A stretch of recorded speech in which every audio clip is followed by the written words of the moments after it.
Hello पिला माने मु आपन को यूट्यूब चैनल जना अच्छी स्वागत करुच्ची। आज आम अष्टम श्रेणी विषय भूगोल कृषि विषय प्रथम भाग विषय जाना। कृषि कहले कौन बुझ? कृषि कहले आम मुंडे सर्वप्रथम आसे जो कृषक जमी जंत्रपाति जैसे ट्रैक्टर होगला हल होगला लंगल होगला तो ये सब कहले आम कृषक व कृषि कार्य को बुझाए। तो प्रथम देखिए पृथ्वीर लोक संख्या को देखिए जदि शतकड़ा 65 भाग जदि आम पृथ्वीर जदि पूरा समस्त लोक संख्या को जब कलना करवा से 65 भाग अधिक लोक कृषि कार्य निर्भर कले। जदि आम देखिए भारत को आम विकासमुखी देश बोली कहुए जो थे सर्वप्रथम 2/3 लोक जदि आम देखिए 2 ରୁ 3 भाग 2 भाग लोक निर्भर कर कृषि उपर जहाँकि जीविका रूप ग्रहण कर। तो प्रथम है ये विकासमुखी देश कहले ये नुआ शब्द हम देखुए ये नुआ शब्द को विषय टे जाना विकासमुखी देश कहीं कहुए। भारत को विकासमुखी देश कहबार प्रथम कारण है जे भारत के विकास धारार गति करुच्ची। विकास धारा गति कह गले जपरिक आम बहुत भारत वर्ष आज को प्राय 63 वर्ष हो भारत स्वाधीन होबार 30 कोटी लोक दारिद्र्य सीमा रेखा तले रोचंती। तो सब जिते भारत जिते सरकार सब 5 वर्ष थे शासन काल को आसला बेलू चेष्टारत चलता किपर ये दारिद्र्य सीमारेखार रोकवा लोक किपर उपरकू अणाजिब से जो चेष्टा जो प्रचेषा जो चलैबा विकास धारा को नेबा एक अग्रसर आड़ को गति करवा केवल दारिद्र्य सीमारेखा गति नहीं जो बेकारी समस्या होगा जनसंख्या वृद्धि हो कमेवा एसबू को विकास धारा लगेवा विकासमुखी देश बोली कहुए। केवल भारत नुहे भारतर पड़ोसी जैसे चीन होगा पाकिस्तान होगा एम भारतर विकासमुखी देश रूप में गणा करा जाए।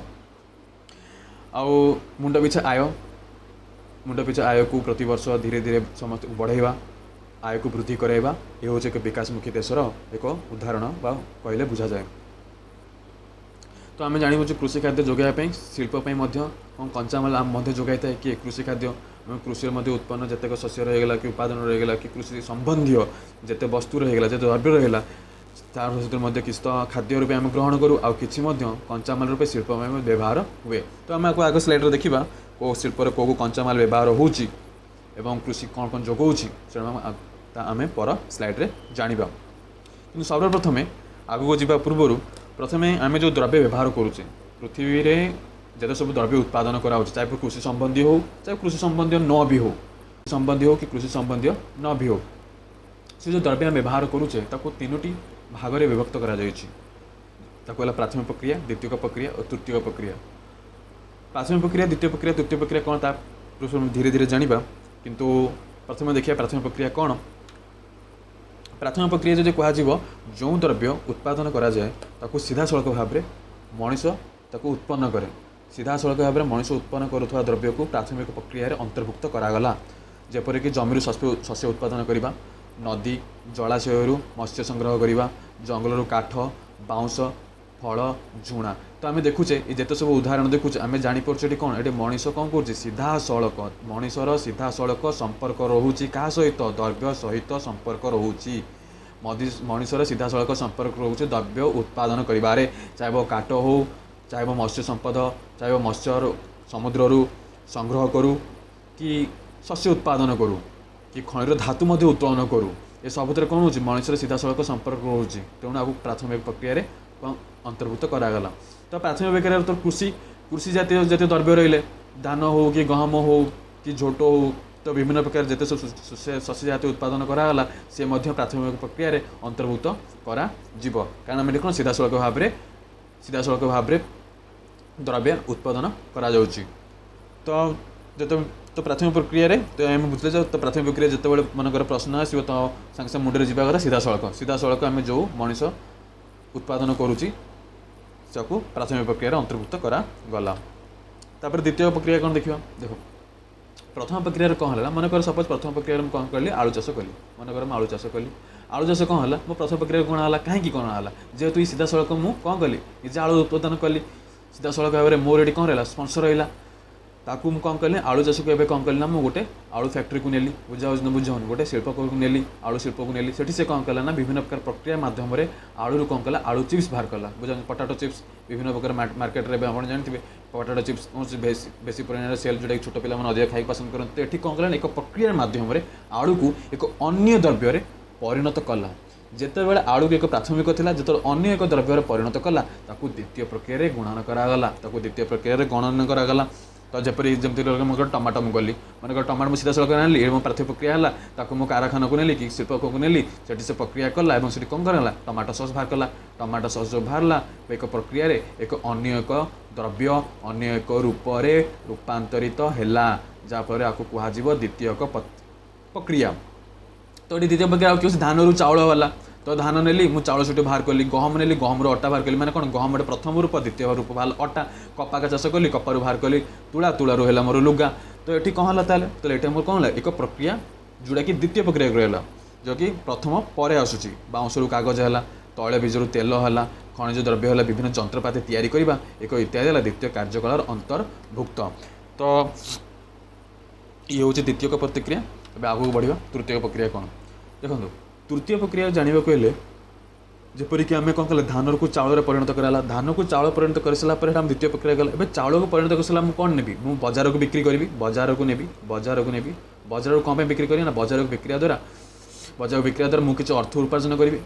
ବଜାରକୁ ଯାଇସାରିଲା ପରେ ମନେକର ଯେଉଁ ଚାଉଳ ଗଲା ବଜାରକୁ ଯାଇସାରିଲା ପରେ ତ ବିଭିନ୍ନ ଲୋକମାନେ କ'ଣ ଆସିବେ ଏହି ଚାଉଳକୁ କିଣିବେ ତ ଏଇ ଯେଉଁ ଚାଉଳ ସମସ୍ତ ଲୋକ ପାଖରେ ପହଞ୍ଚିଲା ଏଇ ଯେଉଁ ସମସ୍ତ ପାଖରେ ଏଇ ଯେଉଁ ଦ୍ରବ୍ୟ ଅନ୍ୟ ଲୋକମାନଙ୍କର ଯେଉଁ ପହଞ୍ଚିଲା ଏଇଟାକୁ ତୃତୀୟ ପ୍ରକ୍ରିୟାରେ ଗଣାଯିବ ମାନେ ଏଇଟା ଅର୍ଥ ହେଲା ଯେ ଏଠି ଗୋଟେ ପ୍ରକାର ସେବା ପାଇଲେ ଗୋଟେ ପ୍ରକାର ଏଠି ସେବା ଯୋଗାଇଲେ ଆମେ ଏଠି ମନେକର ମୋର ଚାଉଳ କିଛି 5 କେଜି ଦରକାର ହେଲା ମୁଁ ନିକଟସ୍ଥ ଦୋକାନକୁ ଗଲି ସେଠି ମୁଁ 5 କେଜି ଚାଉଳ କିଣିଲି ଏଠି କ'ଣ ହେଲା ମୋ ପାଖରେ ରହୁଥିବା ଯେଉଁ ଗ୍ରୋସରୀ ଦୋକାନଟା ସେ ଏକ ପ୍ରକାର ସେବା ମୋତେ ପ୍ରଦାନ କଲା କି ପ୍ରକାର ସେବା ପ୍ରଦାନ କଲା ଚାହିଁବ ସେ ଚାଉଳ ମୋତେ ଯୋଗାଇଲା କି ଆଳୁ ମୋତେ ଯୋଗାଇଲା ଯେକୌଣସି ଜରୁରୀ ଜିନିଷ ଯେଉଁଟାକି ମୁଁ ଚାହିଦା ଅନୁସାରେ ମୋ ଦରକାର ଯେତେବେଳେ କଲି ସେ ଜିନିଷ ମୋତେ ଯୋଗାଇଲା କେବଳ ଖାଇବାର ନୁହେଁ ଯଦି ମନେକର ଆପଣ ଇଣ୍ଟରନେଟ୍ ମୋବାଇଲରେ ଏବେ ଦେଖୁଛନ୍ତି ଇଣ୍ଟରନେଟ୍ର ସର୍ଭିସ୍ ପାଇଁ ଆପଣ ପଇସା ଚାର୍ଜ କରୁଛନ୍ତି ଏଇଟା କ'ଣ ଇଣ୍ଟରନେଟ୍ ଗୋଟେ ସେବା ପାଇଲେ ଚାହିଁବ ଆପଣ ଇନ୍ସୁରାନ୍ସ କରୁଛନ୍ତି ଇନ୍ସୁରାନ୍ସରେ ଯେଉଁ ସେବା ପାଇଲେ ଏଇଟା ସବୁ ତୃତୀୟରେ ଗଣାଗଲା ବାଣିଜ୍ୟ କଲେ କି ଟେଲିଫୋନ ବିଦ୍ୟୁତ୍ ଶକ୍ତି ଯୋଗାଣ ପାଇଲେ ପରିବହନ ସେବା ହେଲା ଆପଣ ବସ୍ରେ ବସିକି ସ୍କୁଲକୁ ସେଇ ସ୍କୁଲକୁ ଯାଉଛନ୍ତି କି ଜଣକୁ ଘରକୁ ଆଉ ଜଣ ଘରେ ଯାଉଛନ୍ତି ବାଇକ୍ରେ ବସିକି ଯାଉଛନ୍ତି କି ରାଇଡ୍ କରୁଛନ୍ତି ସେଇଟା ମଧ୍ୟ କ'ଣ ହେଲା ଏକ ପ୍ରକାର ସେବା ପାଇଲେ ଏ ପ୍ରକାର ସେବାକୁ ତୃତୀୟ ପ୍ରକ୍ରିୟାରେ କୁହାଗଲା ଯେଉଁଥିରେ କି ପ୍ରଥମ ଦ୍ୱିତୀୟ ପରେ ଆସୁଛି ପ୍ରଥମ ଦ୍ୱିତୀୟ ପରେ ଅନ୍ୟ ଯେତିକି ସେବା ରହିଗଲେ ସବୁ ତୃତୀୟ ସେବା ହେଇଗଲା ପ୍ରଥମ ଦ୍ୱିତୀୟକୁ ଛାଡ଼ି ଦ୍ୱିତୀୟରେ କ'ଣ ହେଲା ଶିଳ୍ପ କାରଖାନାରେ ଏକ ପ୍ରକ୍ରିୟା ହେଲା ଏବଂ ତାପରେ ଏଇ ଦୁଇ ଜଣଙ୍କୁ ଛାଡ଼ି ସାରିଲା ପରେ ପ୍ରଥମ ଦ୍ୱିତୀୟକୁ ଛାଡ଼ି ସାରିଲା ପରେ ଯେତେ ସବୁ ଦ୍ରବ୍ୟ ବା ଯେତେ ସବୁ ସେବା ଆମେ ପାଉଛନ୍ତି ସେଟାକୁ ତୃତୀୟ ସେବା ରୂପେ ଗଣନା କରାଗଲା। ତାପରେ ଆମେ ନିବେଶ ବିଷୟ ଟିକେ ପଢ଼ିବା ନିବେଶ କ'ଣ ତାପରେ ଆମେ ପ୍ରଥମ ଦ୍ୱିତୀୟ ତୃତୀୟ ପଢ଼ିଲେ ପ୍ରଥମ ଦ୍ୱିତୀୟ ତୃତୀୟ ପଢ଼ି ସାରିଲା ପରେ ଜାଣିଗଲେ ଯେ ଆମେ କୃଷି ଜିନିଷ ପଢ଼ୁଛେ ନା ଆମେ ଏଗ୍ରିକଲଚର ବିଷୟରେ ପଢ଼ୁଛେ କୃଷି ଶାସ୍ତ୍ର ପଢ଼ୁଛେ ତ କୃଷି କାହା ବିଷୟରେ ଗଲା ଇଏ ଗଲା ପ୍ରଥମ ପ୍ରକ୍ରିୟାରେ ଗଲା ତ ଆମେ ପ୍ରଥମ ପ୍ରକ୍ରିୟା ବିଷୟରେ ଟିକେ ଅଧିକ ଜାଣିବ ଦ୍ୱିତୀୟ ତୃତୀୟ ପ୍ରକ୍ରିୟା ବିଷୟରେ ଖାଲି ଟିକେ କହିଦେଲା ଆମେ ତା ବିଷୟରେ ଜାଣିଗଲେ ଦ୍ୱିତୀୟ ପ୍ରକ୍ରିୟା କ'ଣ ତୃତୀୟ ପ୍ରକ୍ରିୟା କ'ଣ ଯେତେବେଳେ ଆମେ ଆଗକୁ ଷ୍ଟାଣ୍ଡାର୍ଡ ବଢ଼ିଯାଏ ଦ୍ୱିତୀୟ ତୃତୀୟ ବିଷୟରେ ଜଣାଯିବ ଏବେ ଆମେ କୃଷି ବିଷୟରେ ଫୋକସ୍ କରିବା ଯେଉଁଟାକି ପ୍ରଥମ ପ୍ରକ୍ରିୟା ଭିତରେ ଆସିଲା କିନ୍ତୁ ଏବେ ଆମେ ନିବେଶ ବିଷୟରେ ଦେଖିବା ନିବେଶ କ'ଣ ଦେଖନ୍ତୁ निवेश कर मुझे कहि आपको जब बुझा चेष्टा करी आम गोटे छोट उदाहरण ना जो छोट उदाहरण जमीक आम जीवन देखा एवं मनकर आम सब पढ़ुचे एवं आम घर बस सब पाठ पढ़ुचे मनकर मुझे पाठ पढ़ुची मु अष्टम श्रेणी तो मुझे अष्टम श्रेणी पढ़ुची तो मत बापा माँ कौन करेंगे किसी खाता देवे पेन देवे एवं भल स्कूल देवे स्कूल किसी टीचर आसबे से कौन करें ये बापा माँ कौन कर बापा माँ किसी निवेश कर अर्थ दौरान कारण खाता पेन खाता रहा पेन रहा टीचर रही शिक्षक रही स्कूल रही एवं जदि कोचिंग दरकार हो कोचिंग से आपको प्रोवाइड कर तो ये जो रही तार अर्थ मान होती कौन ये बापा माँ कौन कले ना कि अर्थ देकी निवेश कर कहीं कर जेहेतु आप पाठ पढ़ाई चाहते आप पाठ पढ़ा चाहिए आप पाठ पढ़ा चाहिए बापा माँ कौन कले कि अर्थ विनियोग कले ये जो अर्थ जो विनियोग करने को कहुए निवेश ये आपणिक भाषा किंतु आम तो पढ़ुचे कृषि ताल कृषि भाषा निवेश कौन हम कृषि भाषा निवेश पढ़ा पूर्व प्रथम आम जाना जे जितेबाला कृषि कार्य संपादन करे मनकर से आलू चाष कर टमाटो चाष कर जो चाष भी करना करूँ से किसी अर्थ उपयोग व विनियोग करने से चाष करने मनकर बिहन किणा अन्य प्रकार उत्पादन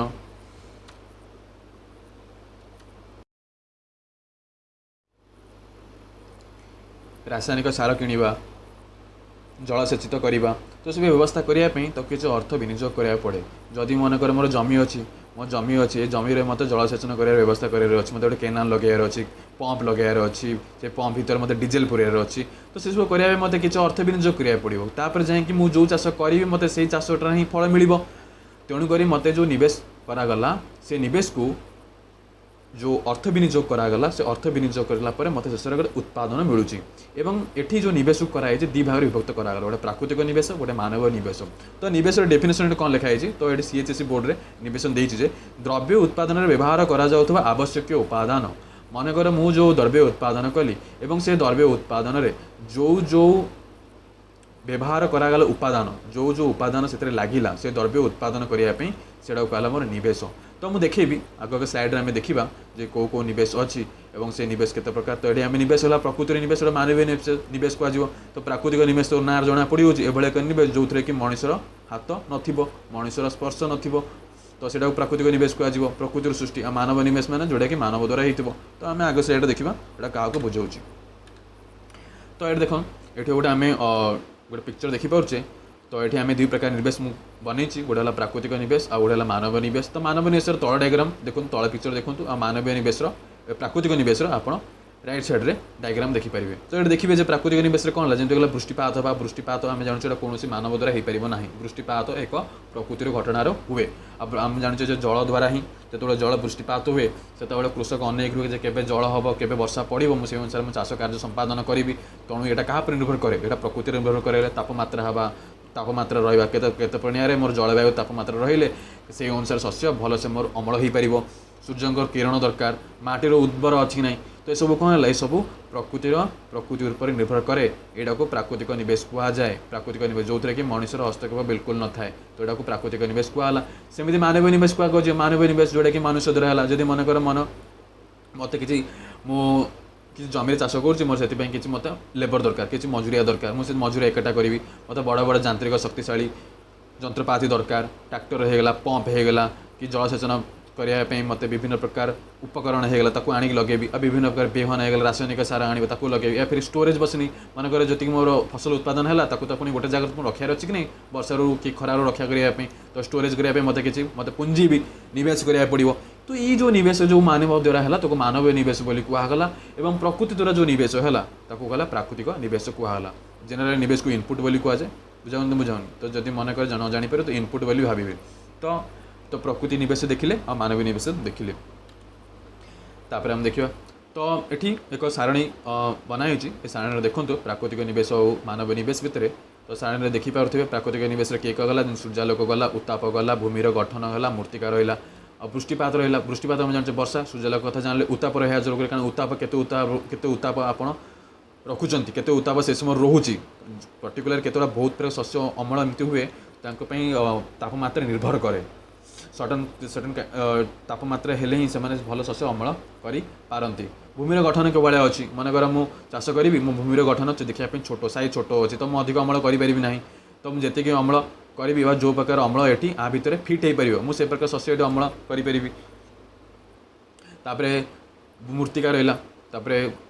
मूर्तिका भूमिर मूर्तिका के अच्छी उर्वर अच्छी कि अनुर्वर अच्छी कि भूमिर पोषण परिमाण ठीक परिमाण अच्छी कि नहीं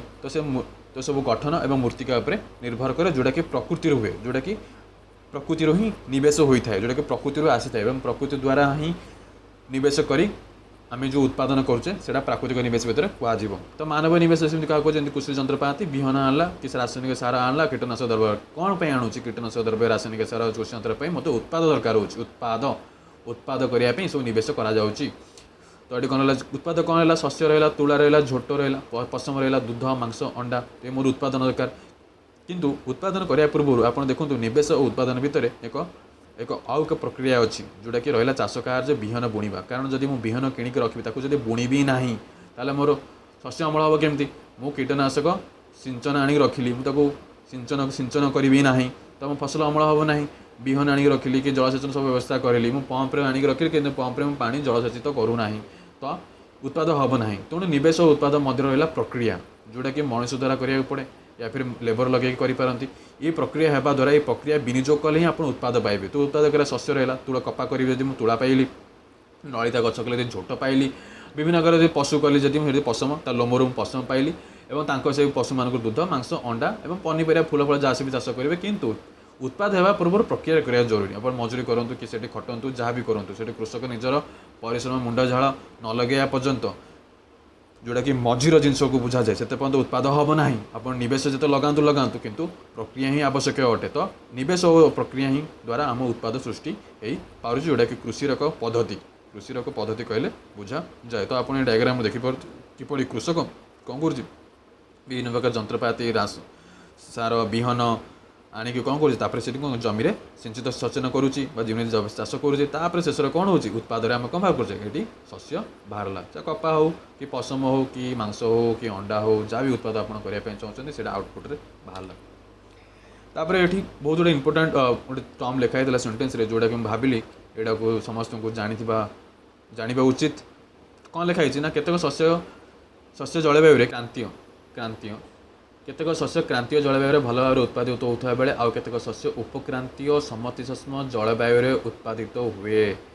तो आम तो कहले कौन बुझ क्रांतीय जलवायु और उपक्रांतीय समशीतोष्ण जलवायु कहले कौन बुझा जाए से विषय टी आम रेखा बना जाए। भौगोलिक मैंने कौन कले पृथ्वी में विभिन्न प्रकार काल्पनिक रेखा दर्शाइले। काल्पनिक रेखा दर्शाइबार कारण हूँ विभिन्न प्रकार सुविधा रहा काल्पनिक कर अवस्थिति जाना पाणीपाग जाना एवं से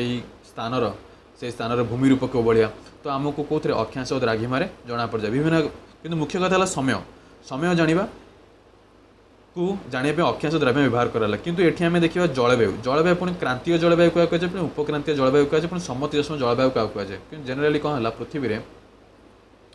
एक विषुव रेखा वृत्त अंकन कराला जोटा कि काल्पनिक कहला जोटा कि 0 डिग्री ना दिगला 0 डिग्री ना गला तापर से कौन 0 डिग्री 23 डिग्री हाफ मध्य 0 डिग्री 23 डिग्री हाफ मध्य 0 degree 23 degree half 23 degree half यहाँ को मुझे उत्तर दिगरे कहि उत्तर कहर कारण कौन दक्षिण दिगरे कारण कौन मुझे कहि सेमती मुझे तौक जी 23 डिग्री तौक जमी जाऊँचे 23 डिग्री अधा 23 अधा यहाँ मुझे 23 अधा देली दक्षिण यहाँ हूँ मोर विषुव रेखा कहुआ मोर विषुव रेखा मुझे कहि यहाँ विषुव रेखा मुझे सर्ट्रे लिखिदे विषुव रेखा बुझी जाऊँ किंतु विषुव रेखार जब मुझे ऊपर आड़ को जी ये मेरु पर्यंत जब ऊपर आड़ को जी मेरु पर्यंत यहाँ मोर उत्तर गोलार्ध कह यहाँ को उत्तर गोलार्ध यहाँ को उत्तर गोलार्ध लिखुची उत्तर गोलार्ध सर्ट्रे लिखुची उत्तर गोलार्ध और सेमती विषुव रेखार जो दक्षिण मेरु आड़ को जी मोर एवं दक्षिण गोलार्ध दक्षिण गोलार्ध दक्षिण गोलार्ध तापर से कौन विषुव रेखार ये 23 डिग्री हाफ पुणी रेखा पुणी कौन ये जो 23 डिग्री हाफ जो रेखा कराला यहाँ केमती आसला मनकर यहाँ केमती से मापिले 23 डिग्री हाफ उत्तर यहाँ हम यहाँ पुणी दक्षिण हम पुणी हम तो हम यहाँ हम जदि मनकर उदाहरण नेबी मनकर स्केल नेबी आम स्केल जाऊँगी मनकर 15 सेंटीमीटर स्केल अच्छी मुझे 15 सेंटीमीटर स्केल जगह तुमको कह ये मोर 90 सेंटीमीटर स्केल कोड भाव इमाजिन कर कल्पना कर तुम पाखे 90 सेंटीमीटर स्केल अच्छी 90 सेंटीमीटर स्केल अच्छी जो थी कौन कर 0 ରୁ 1 2 3 4 5 6 7 8 9 अप टू कौन कराई ना 90 पर्यंत ड्र कराई सेमती भी पृथ्वी में कौन कराई ना 0 डिग्री को निला विषुव रेखा तापर 1 डिग्री व्यवधान 2 3 4 5 6 7 8 डिग्री 9 डिग्री 10 डिग्री करके 90 डिग्री पर्यंत 90 डिग्री पर्यंत रेखा अंकन कराई उत्तर मेरु और दक्षिण मेरु 90 डिग्री पर्यंत रेखा अंकन कर माने जदि मुझे कहि 23 हाफ ताले कौन हम ताले मुझे कौन जी 20 पर्यंत जी 22 पर्यंत जी 23 जी 23 और 24 भितर कौन रही 0.5 रही 23 और 24 भितर मोर कौन रहा 0.5 रहा यहाँ कौन कह 23.5 कह 23.5 सेमती जो 1 डिग्री व्यवधान में उत्तर मेरु पर्यंत जो 90 डिग्री पर्यंत गला जो मोर 23 डिग्री हाफ आसला से मुझे कह 23 हाफ उत्तर कहार कारण जेहेतु उत्तर गोलार्ध थी 23 डिग्री अधा उत्तर लिखा जाए सेमती दक्षिण सेमती 23 डिग्री अधा दक्षिण गोलार्ध लिखा जाए 1 डिग्री व्यवधान में उत्तर जाइए 90 डिग्री पर्यंत सेमती 1 डिग्री व्यवधान दक्षिण जाइए 90 डिग्री पर्यंत तापर रहा कौन ये जो 0 डिग्री ये जो रेखा जो रहा मनकर ये जो 0 ରୁ 23 डिग्री उत्तर और 0 ରୁ 23 डिग्री दक्षिण ये भितर जो जो स्थान आसो आई स्थान में जो जलवायु अनुभव हुए ताकू क्रांतीय जलवायु बोली कुहाजाए क्रांतीय जलवायु बोली कुहाजाए। तो आंक मध्य तो 0 डिग्री 23 डिग्री हाफ उत्तर और 0 डिग्री 23 डिग्री हाफ दक्षिण भितर जो जो स्थान आसे तो क्रांतीय जलवायु अनुभव हुए। तो उपक्रांतीय जलवायु क्या कहुए समशीतोष्ण जल क्या कहुए तो से हिसाब से देखा तापर देखो डायग्राम टी एपटे हाँ तापर यहाँ मोर विषुव रेखा मुझे करदे देखो ये मुझे करदे यहाँ मोर विषुव रेखा मझे जो गोटे बड़ 0 डिग्री जो लिखाई यहाँ मोर 0 डिग्री बुझा जाऊँगी यहाँ मोर 0 डिग्री तो ऊपर को रहा तो समशीतोष्ण जलवायु क्या कहला समशीतोष्ण जलवायु 23 डिग्री उत्तर 23 डिग्री उत्तर 66 हाफ उत्तर को जी 23 हाफ रु 66 हाफ जीवी से भितर जो स्थान रहिले ताको कुहाଯିବ समशीतोष्ण जलवायु समशीतोष्ण जलवायु कुहाଯିବ ए जो रेखा भितर जो रहिले ए जो रेखाटी रहिला आको समशीतोष्ण जलवायु कुहागला समस्या जोटा कि क्रांतीय जलवायु ऊपर रहिला क्रांतीय जलवायु तो एटा को मु क्रॉस लाइन करछि आ एटा को मु उल्टा लाइन कर जहाँफल कन्फ्यूज हेनी कोड़ा क्रांतीय जलवायु और कोटा समशीतोष्ण जलवायु तो यहाँ मोर है क्रांतीय जलवायु है तो ठीक अच्छे तो क्रांतीय और समशीतोष्ण जलवायु तो बुझीगली तो पुणी उपक्रांतीय जलवायु कह उपक्रांतीय जलवायु कौन मनकर जो 23 ये जो क्रांतीय जलवायुर ये ऊपर रेखाटा 23 हाफ रु 40 डिग्री पर्यंत 23 हाफ रु 40 डिग्री पर्यंत 23 हाफ रु 40 डिग्री उत्तर जदि मुझे ये जो रेखाटा मिला जोटा कि समशीतोष्ण भागर ही भाग किंतु यहाँ रहा क्रांतीय जलवायु ऊपर और समशीतोष्ण तो तल भाग टे जोटा कि कहला मोर उपक्रांतीय जलवायु कहला यहाँ मोर उपक्रांतीय जलवायु कहला सेमती आर सेमती 23 डिग्री 40 डिग्री दक्षिण 23 डिग्री 40 डिग्री दक्षिण यहाँ मोर कौन है यहाँ मोर है उपक्रांतीय जलवायु उपक्रांतीय जलवायु कह जब मुंडे आसी मन जमी जिलापाल रहा उपजिलापाल कौन बुझा जमीक कि जिलापाल अधीन से कम कर जिलापाल तल अधीन से कम कर तो ये सेमती कौन क्रांतीय जलवायु रहा क्रांतीय जलवायु ठीक तले जो मैंने रही 40 डिग्री पर्यंत मन 40 डिग्री पर्यंत 23 अधारू 40 डिग्री पर्यंत जो स्थान रहिले से स्थान में उपक्रांतीय जलवायु अनुभव हुए तो उपक्रांतीय क्रांतीय समशीतोष्ण जो न बुझीपाला आउ थे वीडियो थोड़े देखीदे आराम से बुझीजे तापर कृषि प्रकार भेद को दि भाव विभक्त कराला एवं विभक्त करार पछर कारण भी रही कारण आम भारतवर्ष में अधिक जनबसति थाए अधिक जनसंख्या होगा फल कौन होना मनकर जी प्रथम थिला तांकर बड़ मनक 100 हेक्टर जमी अच्छी 100 हेक्टर जमी अच्छी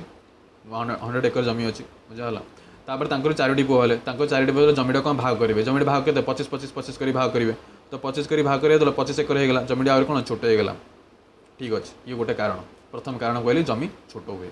द्वितीय कारण कौन ना भारत में विभिन्न स्थान विभिन्न एकर जलवायु अनुभव हुए सबू पाखे जलवायु सामान न थाए कौटी वर्षा अधिक हुए कौटी कम वर्षा हुए और कौ जगह तो बिल्कुल वर्षा हुए ना एवं जलवायु विभिन्न विभिन्न हवा द्वारा चाष कार्य को दि भाग विभक्त करागला ये गोटे कारण पुणी विभिन्न आउ गोटे कारण है जंत्रपाति व्यवहार आम देश में एपर्यंत कौन पारंपरिक भाव पुरातन पादर जंत्रपाति व्यवहार कराफल कृषि कार्य को दि भाग विभक्त कराला दि भाग कर गोटे प्रयोजन भित्तिक आउ गोटे वाणिज्य भित्तिक तो नार जना पड़ जाऊँगी वाणिज्य किसी रिलेटेड थी ये जना पड़ जाऊँगी आगे पर देखिए बुझा कौन हो प्रयोजन भित्तिक कहले कौन बुझ ये जाना चेष्टा कर प्रयोजन भित्तिक कौन आग स्लाइड देखिए टे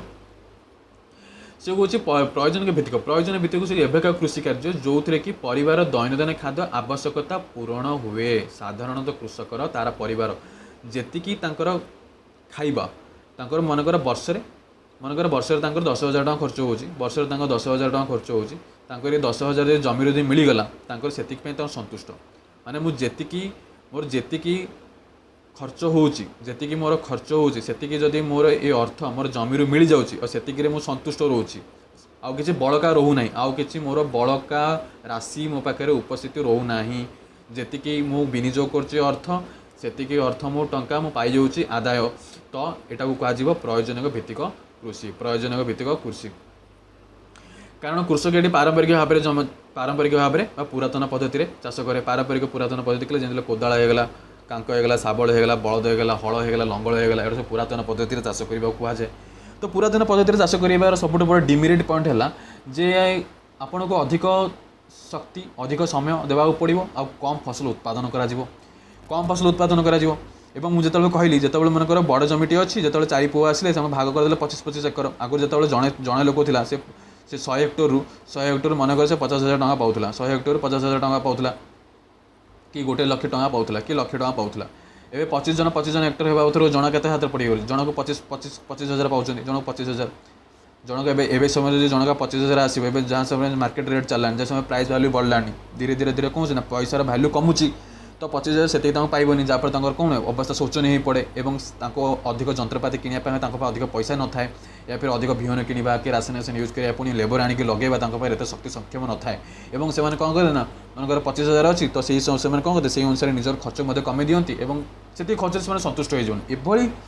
जो कृषि करा से कृषि को प्रयोजन भित्तिक कृषि कहुए प्रयोजन भित्तिक जब मुझे कह सिंपल भाषा कहबी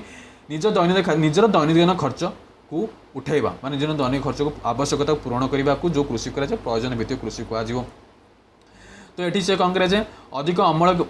लिखाई अधिक ये अधिक स्पेलिंग भूल अच्छे अधिक अम्लक्षम विहीनर व्यवहार से करें ना मुझे कारण बतैली कहीं से अधिक अम्लक्षम विहीन व्यवहार करें ना और जलसेचन अभाव भी रुहे और जहाँफल उत्पादन भी कम है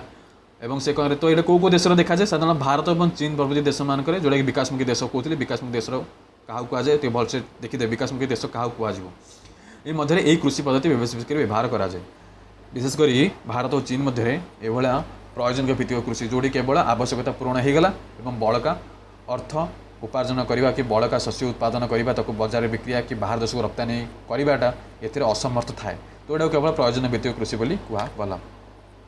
तो प्रयोजन भित्तिक कृषि को तीन भाग में विभक्त कराला पारंपरिक भाव में कृषि मानक आम भारत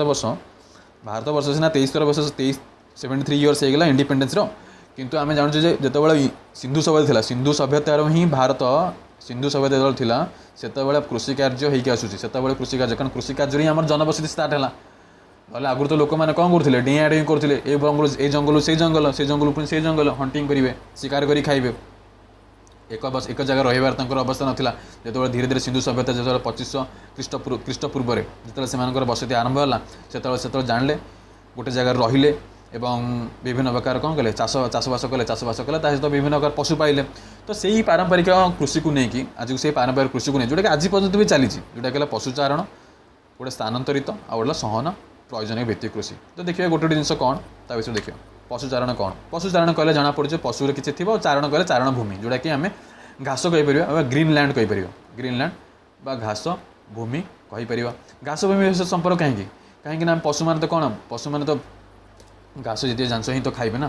तो मुझे जगह रही जदि मो पशु मो पाखे अनेक गुड़े पशु रही तो मुझे एगुड़ा जगह को बाछी जो जगह अधिक कौन रही चारण भूमि रही मुझे जगह रहा पसंद करी कारण से द्वारा ही मोर जीविका पोषण मेन्टे हम से द्वारा मुझे जीविका के पोषण मेन्टे हम तो देखा यहाँ से कहे प्रथम ये लोक मैंने जाजाबार भाव जीवन जापन करती जाजाबार जीवन जापन कहीं मुझे प्रथम थर कौन कहली ना मुझे जगह देखी जोठी मोर चारण भूमि थी जोड़ी चारण भूमि ना मुझे पशुपालन करते रहीपर ना तो मतलब जगह तो परिवर्तन करा पड़ो आज ये अच्छे कल से रही कल से रही ना मेढ़ा होगा कौन कौन से पशुपालती मेढ़ा छेली गाई ओट विभिन्न प्रकार कौन पल्ला नहीं कि तृणभूमि अन्वेषण में विभिन्न अंचल को विचरण करती तेणु आपको जाजाबर कहला जाजाबर को जब कह गोटे स्थान स्थित न रहा गोटे जगह परमानेंट न रहा टेम्पोरारी ये जगह से जगह कौन करुवा घूरी घूरी बुलू थिबा तो सारार तो कौ जगार ये सब पशुचारण भूमि देखा जाए से विषय टी आम पढ़ा से कहे सारे मध्य शुष्क अशुष्क अशुष्क अंचल कौन ये गोटे नुआ शब्द पुणी आसगला पुणी कौन देखा शुष्क अशुष्क ता विषय टी जान देख शुष्क और अशुष्क अंचल क्या कहले जो आम मनकर आम जानते वर्षा जो हुए वर्षा को केतक मिलीमीटर व्यवहार कराए मिलीमीटर तो भाग कराए मानकर जमी गला 50 सेंटीमीटर कि मिलीमीटर है जितने 50 सेंटीमीटर जो कम वर्षा हम 50 सेंटीमीटर कम वर्षा है तो शुष्क अंचल कहुए शुष्क अंचल नार जना पड़े जोटी जो जलवायु जलर परिमाण कम थी जो जलवायु जलर परिमाण कम थी अथवा 50 सेंटीमीटर कम वर्षा हो से जगह को शुष्क अंचल बोली कहुए शुष्क अंचल अशुष्क अंचल कौन अशुष्क तो उल्टा माने आर्द्र शुष्कर मान कौन कौन बहरे लिखाए तुम अशुष्क लिखाए तो पिला कन्फ्यूज हेनी अशुष्क मान आर्द्र अंचल भी कहुए आर्द्र मान कौन जो जलवायु जलीय बाष्पर परिमाण अधिक थी जो जलवायु जलीय बाष्पर परिमाण अधिक थी अथवा 50 सेंटीमीटर अधिक वर्षा हो 50 सेंटीमीटर अधिक वर्षा होटा कौन आर्द्र जलवायु बोली कहुए आर्द्र जलवायु बोली कहुए तो विभिन्न स्थान में जो गला कौ जगार पशुचारण कर शुष्क जगह कहीं पशुचारण कर कारण जो जगह मनकर वर्षा ही होनी और से जगह लोक मैंने तो चाष करें ना तो गोटे पाकर सहारा ही थाए पाखे गोटे ही जीविका थाए जोटा कि पशुचालन करवा पशु को पालिबा एवं से पशु को पालिया द्वारा से आयदर से हाड़ हो कि मांस हो कि से लोम हो विभिन्न प्रकार व्यवहार कर वस्त्र उत्पादन करेंगे या से दूध मांस को बाहर बजार रप्तानी करी से किसी अर्थ उपार्जन करेंगे कारण मैंने से ऊपर रे जहाँफल पूर्व दक्षिण पश्चिम आफ्रिका मध्य एशिया यूरेशियार उत्तरांचल भारत राजस्थान वैज्ञानिक देखा जाए भारत राजस्थान वैज्ञानिक एवं जम्मू एंड काश्मीर केतक भाग में जाजाबार श्रेणी लोक मैंने देखा जाती जेनराली काश्मीर रजौरी जिला जम्मू काश्मीर रजौरी डिस्ट्रिक्ट अच्छी जम्मू काश्मीर से जगह अधिक पशुचारण व पशुपालक लोक रुहंती काश्मीर तो आम मैप्रे देखा टी पूर्व और दक्षिण पश्चिम आफ्रिका कौटी अच्छी मध्य एशिया कौटी अच्छी यूरेशिया उत्तरांचल मैप्रे आम देखा कि कौन कौन से जीविका पोषण करती चमड़ा मांस हाड़ दूध पशम पशम कले लोम काटे और लोम काटी सारापर विभिन्न प्रकार रासायनिक प्रक्रिया करी या फिर विभिन्न प्रकार प्रक्रिया माध्यम वस्त्र उत्पादन करेंगे। तो जमी लगे ये मेढ़ा मेढ़ार लोम काटे मेढ़ार ओट काटे उल जातीय पशम तैयारी करेंगे उल जातीय पशम तैयारी करेंगे। तो चमरी गाई होगला कि मेढ़ा होगला कि छेली होगला इवेन कि ओटर लोम बिकी से पशम उत्पादन करती। ठीक अच्छे हाँ तो मैप्रे देखा टी कौ जगार आमको स्थान नाम मन रखा पशुचारण जो परीक्षा पड़ा केवल तो लिखिदेले तो हम ना स्थान भी लिखा पड़े कौ जगार होची एवं जब भूगोल जब मनकर मैप्रे आसुला से आप देखिपारे कौ जगार पशुचारण हो। तो मनकर भारत राजस्थान तो आम प्रथम भारत को जावा आम जो भारत डायग्राम यहाँ आम भारत मानचित्र आम सुंदर भारत भारत मानचित्र भारत राजस्थान देखूँ ये जगह पशुचालन कर भारत राजस्थान ये भागटी को कौन कर पशुचालन करपरी काश्मीर काश्मीर भारत ऊपर भाग जम्मू एंड काश्मीर दुईटी केन्द्र शासित अंचल। तो से जगह कौन कर पशुचालन कर रहा सहारा मरुभूमि को शुष्क अशुष्क अंचल सहारा मरुभूमि कहले ये जगह पूरा बुझेब सहारा कहले सहारा मरुभूमि पूरा ये जगह को आफ्रिका ये जगह बुझेब यहाँ पूरा यहाँ आफ्रिका महादेश ये पूराटा आफ्रिका महादेश और आफ्रिका महादेश उत्तर भाग में आफ्रिका महादेश उत्तर भाग में रही स्थान को सहारा मरुभूमि कहला। ये जगह बिल्कुल वर्षा ही हुए ना ये जगह बिल्कुल वर्षा ही हुए ना ये जगह कौन रुए ना ये जगह पशुपालक लोक अधिक जीविका निर्वाह करती। तापर रहा कौन पूर्व और दक्षिण पश्चिम आफ्रिका पूर्व और दक्षिण पश्चिम आफ्रिका तो ये पूर्व पूर्व ये दक्षिण ये रहा पूर्व पूर्व ये दक्षिण पश्चिम जब कह पूर्व दक्षिण पश्चिम तो ये भागटा ये भाग जहाँ ये भाग कर पशुचालन कर मध्य एशिया कह यहाँ मोर यदि एशिया यदि पूरा बड़ देश है ये रहा मध्य एशिया मोर यहाँ मध्य एशिया जोटार मोर कौन कर पशु चालन कम कर यूरेशिया प्लेट को जब कहि यूरेशिया प्लेट तुमको नवम श्रेणी में पढ़ा भूगोल में जब मुझे कह यूरेशिया प्लेट कौन तो यूरेशिया प्लेट को यूरोप को दुई भाग विभक्त कराला जोटा कि यूरेशिया प्लेट कहला ये माध्यम किसी लोक कौन पशुचालक भाव में काम करती।